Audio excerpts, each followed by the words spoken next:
Parashat Hashavua, Parashat Kedoshim, il y a une des bases de la Torah. Ouais.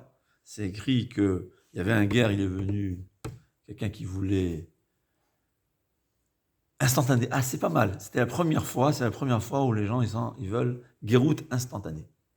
Ouais, normalement, ça met 3 ans, ou 4, ou 5, ou je sais pas combien. Ouais. Mais là, il y a un guerre, il a dit Rav, moi j'ai pas le temps. Je vais être guerre, tu me dis, tu m'enseignes toute la Torah, al regel achad, le temps de s'être sur un pied. Tu sais, quand je suis encore debout là, en train de. À la fin de la tefila, jusqu'à que je m'en vais au bus, tu m'enseignes la Torah. Et. Non. Normalement, un guerre qui vient dire ça, on lui dit, monsieur, le judaïsme, c'est pas ça. Mais là, Hillel, qui était un super psychologue, avait compris, il a vu que c'était quelqu'un de sincère. C'est quelqu'un de sincère. Bon, c'est une erreur, il n'a pas compris la Torah, il croyait que c'était ça la Torah. Il lui a dit, ce que tu ne veux pas qu'on te fasse, ne fais pas aux autres.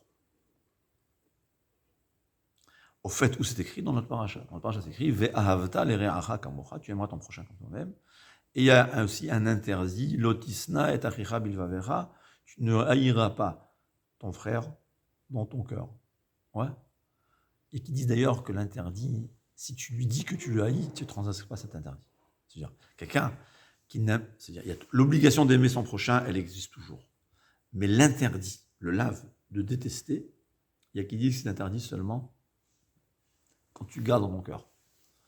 Quand tu l'extériorises, ça facilite les choses, je pense. C'est pour ça que c'est écrit que les frères de Yosef, c'est le yachlou d'abero le shalom. Ils lui ont pas parlé, ils lui ont montré qu'ils avaient quelque chose contre lui. Parce que garder dans le cœur, c'est pire que de montrer. Quand on montre la haine, on transgresse seulement l'interdit, l'obligation va avtaler rakamocha. Mais quand ça garde dans le cœur, c'est aussi l'interdit de l'otisnet achichabivavera. Mais c'est sûr que la Torah ne veut pas qu'on haït les personnes. Des fois, la Torah ne peut pas, comme dit l'Or Samer, c'est pas toujours. La Torah, il y a des choses qui sont dans le cœur. La Torah ne peut pas obliger des choses dans le cœur. C'est sûr, c'est ce qu'il faut être. Et c'est sûr qu'un homme a une obligation de tout faire pour améliorer son cœur. Mais l'état donné, on ne peut pas. D'ailleurs, et c'est ce que il a la Zaken, il ne lui a pas dit Vav talera kamocha. Parce que s'il lui avait dit Vav talera kamocha, tu aimeras ton prochain comme toi-même, qu'est-ce qu'il lui aurait répondu ce guerre? Il lui a dit c'est impossible, arrête de baratiner, c'est pas possible. Comme dit Rav Dessler, qui pose la question d'ailleurs, comme nous dit Shimon Shkop dans sa introduction au Shari Yosher, comment est-ce possible qu'Akadosh Baruch Hu nous demande d'aimer dans son prochain alors que l'homme, par sa nature, elle est égoïste? Et c'est impossible, c'est intrinsèque d'être égoïste. Comme il explique là-bas, c'est un peu de la philosophie, mais c'est pas, je ne veux pas rallonger trop le cours. L'homme, il est égoïste, c'est par sa nature. Alors comment c'est possible qu'Akadosh Baruch Hu nous demande Ve'avtalei re'acha kamocha? Il n'existe pas de mitzvot qui sont contre nature. C'est impossible. Et alors, aux guerres, on lui dit seulement, Maïdes, ce que ne fait pas à l'autre, c'est de dire, c'est une mitzvah dans les actes. Et c'est vrai que même si quelqu'un n'est pas capable dans son cœur d'aimer les autres, il a au moins, alors peut-être qu'il pourra dire à Kadosh Baruch Hu quand il arrive en haut, je suis tordu, qu'est-ce que je veux faire? Mon cœur il est tordu, j'aime pas les autres. Ouais. Mais il ne pourra pas dire, alors pourquoi, dans l'action, là tu dois résister à tes actions. On n'a aucune possibilité de s'en sortir, de faire du mal à l'autre. Ni se moquer, ni le taquiner, ni lui faire de la peine, rien. Interdiction formelle. Gdolé Israël, le plus important dans la vie, c'était de faire aucun mal à personne. Aucun préjudice, que ce soit moral, que ce soit financier, que ce soit son kavod, rien. Voilà. Tellement grave, écoutez bien. Il y a une tradition dans le monde des yeshivot, tradition lituanienne, que si pour que le Mashiach vienne, il faudrait vexer une personne, le Mashiach ne viendrait pas. Incroyable, hein? Et Rav Shach, il disait, alors je ne sais pas s'il a fait ce lien entre cet enseignement, il dit, rappelez-vous, Akadosh Baruch Hu dit à Moshe Rabbeinu, vas-y faire sortir le peuple juif d'Égypte. On souffrait en Égypte, ouais. Chaque jour, 300 bébés égorgés. Qu'est-ce que Moshe Rabbeinu il dit à Akadosh Baruch Hu, je ne peux pas. J'ai mon grand frère. Aaron HaKohen, c'était lui le chef du peuple juif, c'était lui le Navi, le prophète, c'était lui qui dirigeait tout le peuple juif. Tout d'un coup, après 80 ans où j'ai disparu, j'arrive, je lui dis, mon cher frère, tu dois céder ta place, c'est moi maintenant le roi. Je vais lui faire du mal. Akadosh Baruch Hu ne lui a pas répondu à Moshe Rabbeinu, mais tu as tort, sauver le peuple juif, c'est plus important que ne pas vexer ton frère. Akadosh Baruch Hu ne lui a pas dit ça. Akadosh Baruch Hu lui a dit, Vera acha vesamar bilbo, tu as raison. Tu n'aurais pas le droit de venir si tu devais, tu n'aurais pas eu le droit de venir sauver le peuple juif si tu devais vexer ton frère, mais t'inquiète pas. Aaron, ton frère, c'est Aaron HaKohen. C'est le cœur pur. C'est le cœur qui a mérité le Choshen Mishpat, les 12 diamants, les 12 pierres précieuses de son cœur. Pourquoi? Parce qu'il avait un cœur du plus pur au monde. Son frère, son jeune frère est arrivé pour lui prendre sa place, et il l'embrasse, il lui sourit, pas seulement dans l'extérieur, Vera acha vesamach belibo, dans son cœur. Il avait réjoui dans son cœur que son frère devient le roi qui lui prend sa place. Et là, il a pu se permettre d'y aller. C'est tellement grave de ne pas vexer quelqu'un. Alors, on est des êtres humains. Mais au moins faire attention. Faire très attention. Et c'est positif aussi, c'est pas seulement ne pas vexer. Ça, c'est l'otisna et achira bilavecha. Ne le déteste pas. Mais l'obligation, elle est d'aimer. C'est quoi aimer?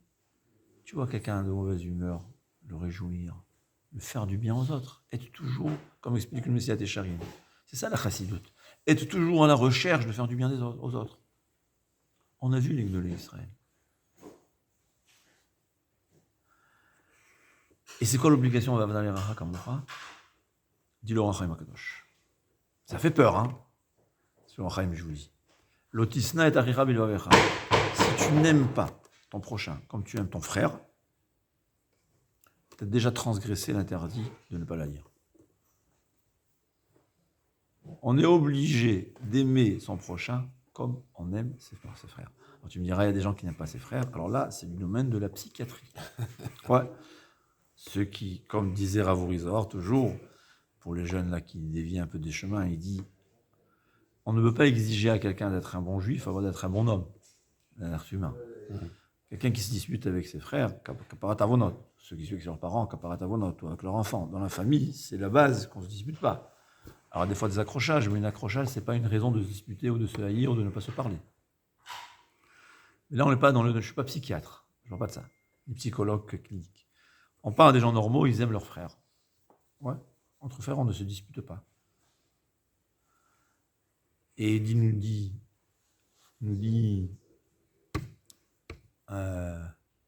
Rachaim Akadosh, ben, tu as l'obligation d'aimer chacun comme ton frère. Incroyable. Et comme dit Rabbi Salassaner, que c'est pas shoot, que chez les grands, et on a vu ça chez Gdolim, on a vu Rav Zamaner-Bach. Rav Shach, c'était l'amour total de chacun, c'est-à-dire il s'occupait de chacun, plus que moi je me serais occupé de mes enfants.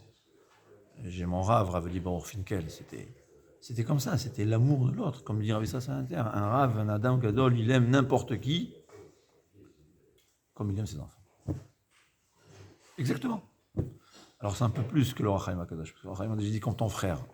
Eux, ils nous aiment comme leur enfant. Ce qu'il dit, Rabbi Salassaner, et c'est ce que Rabbi Shimon Shkop dans sa Akdama nous dit, que c'est vrai. On est des êtres humains, et bien que dans le conscient, on va aimer chacun comme ses enfants, comme sa frère, dans l'inconscient, c'est pas possible, parce qu'on est des êtres humains. Ouais. Comme explique Rabbi Salassaner, quelqu'un qui est en haine avec son fils, et il adore son élève, s'il y a un incendie en pleine nuit, par réflexe, il ira sauver son fils. C'est inné, et c'est normal. C'est ce qu'il dit Rav Shimon Shkop dans l'Agdama. Il dit c'est quoi Kedoshim Tiyu, Parashat Kedoshim Tiyu. Il dit c'est quoi Kedoshim? Yachol Kamoun Yachboko, il dit Kedoshim Tiyu, soyez saints. Peut-être comme moi, non, c'est pas possible. Il dit Yachboko, il est saint. On peut parler avec Yachboko de sainteté. Alors il y a des explications, mais il dit c'est quoi Kedoshim? C'est Binachon Hekdesh. C'est quoi Hekdesh? C'est sanctifié. C'est quoi? J'ai de l'argent, je le sanctifie, je le donne. Il dit un homme, il doit se sanctifier au service du public. Il doit être au service du public. C'est ce qu'il doit être. Étudier la Torah, c'est le plus grand des services qu'on donne au public, ça il faut savoir. Ouais.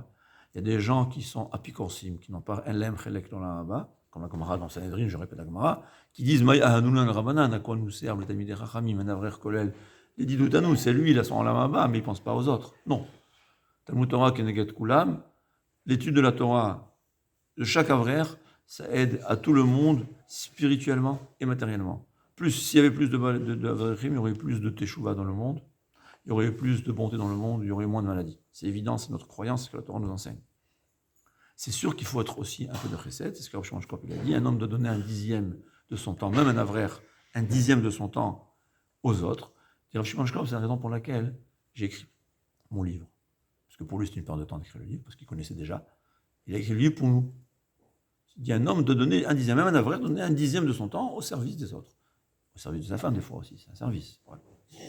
De ses enfants. Mais il faut savoir se donner un dixième. Mais c'est sûr que la Torah, il faut Torah avec Chesed, mais c'est sûr que la Torah, c'est le plus grand des Chesedim qu'il y a.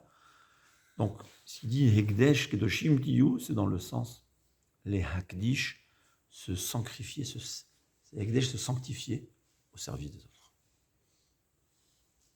Il nous dit Akadosh Baruch Hu, Yachol Kamoni, tu peux être aussi bien que moi, que Akadosh Baruch Hu, il est totalement pour nous, totalement rien pour lui. Ça, c'est impossible. On a notre nature, on est toujours un peu, on a aussi notre égoïsme qui va rester, et ça, Akadosh Baruch Hu ne nous le reproche pas. Akadosh Baruch Hu ne nous reproche pas d'être ce qu'on est. Il nous reproche de ne pas nous transformer, de nous améliorer. C'est vrai que toute l'amélioration qu'on peut avoir, elle va si on arrivera à Rav Shach. Mais on a avancé. Et quand Akadosh Baruch Hu, quand un homme il a fait ce qu'il peut, aux yeux d'Hachem, c'est tout. C'est ce qu'Hachem lui demande. Tu as fait ce que tu peux, au ciel, tu es 100%. Mais on revient à la question que nous demande Rav Shimon Shkop. Je vous dis, il faut être sacrifié aux autres, qui est là au service du public. Mais comment Hachem peut nous demander ça? On est égoïste. Nous dit Rav Shimon Shkop et nous dit Rav Dessler, c'est ton égoïsme qui va te provoquer d'aimer les autres. Pourquoi? Parce qu'on est séparés dans les corps. Mais dans les neshamot, on est un. Donc si toi, c'est ton corps, ton égoïsme va t'empêcher d'aider l'autre. Ton égoïsme va faire contre l'autre. Mais si toi, c'est un neshama, ton égoïsme va faire que tu vas aider les autres. Parce que toi, c'est moi. Moi, bon, Hachem, il m'a donné. Toi, tu es en détresse, eh ben, je ne vais pas dormir la nuit pour toi. Parce que toi, c'est moi. C'est ça, Ve'ahavta l'iracha kamocha. Il dit, c'est quoi Adam Gadol, disait Rav Shimon Shkop. Genre, il dit, un grand, c'est quoi qu'un de grand? C'est qu'il inclut en lui toutes les neshamot du peuple juif. Plus tu inclus en toi les neshamot, plus tu es attaché aux autres neshamot, tu es grand. Si toi, tu as une seule neshama, la tienne, parce que c'est ton corps, tu es limité à ton corps, tu es une petite neshama, c'est énorme, mais c'est une neshama. Tu aimes encore à ton entourage, tu composes 10 neshamot. On est un. On est un. Toi et moi, c'est un. C'est Krichadon, c'est une neshama. J'ai toujours donné l'exemple, c'est comme un arbre. Ouais. Chaque juif, c'est la feuille, c'est les différentes feuilles du même arbre. Il y a un juif il y a une feuille qui prend des vitamines, le soleil. Ouais. Je pense, avec la sève, ça va passer pour toute l'arbre. Ouais. J'ai un arbre de fruits, tu mets un peu un produit dans les racines, tout l'arbre il est influencé. Un juif, il fait des vitamines, un juif, il prend du poison, on verra, c'est tout un Israël qui souffre. Alors c'est vrai, les arbres, les feuilles à côté voisines, elles vont souffrir plus que les feuilles lointaines. Il y a celui qui est un gadol, c'est quelqu'un qui est le tronc de l'arbre. Un rave, il est peut-être une branche qui a plusieurs feuilles. Chacun, il peut s'approcher du centre de l'arbre. Mais c'est un mechad. On est un. C'est ça, Ve'ahavta l'iracha kamocha. C'est pas ton corps. Toi, tu es un neshama. C'est ce qu'il a expliqué au Ger Tzedek. C'est quoi Ve'ahavta l'iracha kamocha? Comment tu peux arriver à Ve'ahavta l'iracha kamocha? Parce que tu as compris que toi, c'est un neshama. Une fois que toi, c'est un neshama, alors les avérotes ne t'intéressent pas, c'est les mitzvot qui t'intéressent. Une fois que toi, c'est un neshama, tu vas t'attacher à Kadosh Baruch Hu, tu ne vas pas t'attacher à ton corps. C'est ce que explique Rav Shimon Shkop. Et la base de tout ça, c'est comprendre. Il faut comprendre. On ne peut pas aimer quelqu'un qu'on ne respecte pas, quelqu'un qu'on n'apprécie pas. C'est impossible. Impossible au monde. Ce que la Torah nous exige, c'est les chabed kol echad. Avant d'aimer, il faut respecter, il faut apprécier. Celui qui me dit je t'aime et il ne me connaît pas, il ne m'apprécie pas, c'est du baratin. Alors il vaut mieux baratiner je t'aime que de se disputer. On a dit. Ouais. Il vaut mieux faire du bien extérieurement que rien. C'est toujours bien et c'est toujours faire par l'action, comme dit le Messat Echarim. À force de faire, tu vas aimer, tu vas être influencé. Mais on parle à un talmidei chachamim. C'est pas seulement être, c'est transformer son corps. Tu sais comment tu le fais? Quand tu apprécies chacun. Tu t'habitues à voir le bien chez chacun. C'est ça le Homer. Pourquoi on est en deuil aujourd'hui? Pour se souvenir de ça. Tu vois quelqu'un, tu peux voir le mal qui est en lui et tu peux voir le bien qui est en lui. Et même un clochard dans la rue, il a du bien. Tu vois, si tu es intelligent, si tu t'apprends, au lieu d'apprendre à être critique, apprends à être critique pour le bien. Tu verras que tout être humain, il a une qualité. Comme je vous ai dit hier, Rav Shach, il disait, même une femme, je la respecte parce qu'elle a une qualité que moi, je n'ai pas. C'est la vérité. Il n'a pas dit ça. Il est modeste tant qu'il a pu le voir. Mais c'est la vérité. Parce que c'est En lechadam shen losha. Akadosh Baruch Hu n'a rien créé en vain. Chacun il a une qualité. Et quand tu t'habitues à voir les qualités des autres, tu les aimes. C'est normal, c'est comme ça. C'est automatique, tu n'as plus besoin de travailler. Quand on adore le football, quand on apprécie le football, on adore les footballeurs. On les aime. C'est la même chose. Alors, surtout entre juifs, chacun a une qualité. Hachem, il t'a donné la possibilité de fermer l'œil, de ne pas regarder les défauts. Disait Rav Israël Sainter, l'homme, il a deux yeux. Avec un œil, il ne voit que le mal, avec un autre œil, il ne voit que le bien. La nature des choses, elle est, je ne vois que le bien chez moi. L'œil du bien, je le vois, je l'utilise pour moi-même. Et l'œil du mal, je l'utilise pour les autres. Ouais. Je ne vois pas mes défauts et je ne vois pas les qualités des autres. La Torah nous dit l'inverse. Avec l'œil du bien, tu vas voir le bien chez les autres. Avec l'œil du mal, tu vas voir le bien chez toi, le mal chez toi. Pas pour, chas v'shalom, te démoraliser, pour comprendre qu'il faut s'améliorer. Une fois que tu comprends que tu t'améliores, tu ne vas pas te briser, au contraire. C'est un travail, tu sais que c'est le travail qu'Hachem t'a donné. Donc on ne peut pas dire, comment je peux voir le bien chez les autres? Pourquoi quand c'est chez toi, tu ne vois que ton bien et tu ne vois pas tes défauts? Donc tu es capable. Alors c'est l'autre, c'est ce qu'Hachem te demande. Chez Tioul, c'est l'un des madrashis. Chez Tioul, vous respectez l'un à l'autre. C'est-à-dire j'apprécie, je vois les qualités. Chez Tioul, c'est pas seulement l'apprécier. Il est haut, il est élevé. Mais chez Tioul, que vous aimez. On ne peut pas s'aimer si on ne s'apprécie pas. Et c'est la base, le respect. Mais comme on a dit, notre génération, elle est où on ne se respecte pas soi-même. On est capable d'être torse nu dans la rue. Et les gens, ils sont capables d'être, je ne veux pas dire dans quel habit, Rahman al-Islam. Ouais, Rahman al-Islam. Si tu lèves la robe de quelqu'un, tu vas payer 3 ans de prison, mais elle est capable de ne pas d'aller Rahman al-Islam. Mais respecte-toi, respecte-toi. Tu as une neshama d'Akadosh Baruch Hu. Alors apprendre d'abord à se respecter. Et respecter les autres. Reconnaître ses qualités, reconnaître sa valeur, reconnaître qu'on a une neshama importante. Quand un homme il comprend que lui c'est sa neshama, il aime tout le monde. Évidemment aussi, il sera un bon juif, comme ce Ger Tzedek.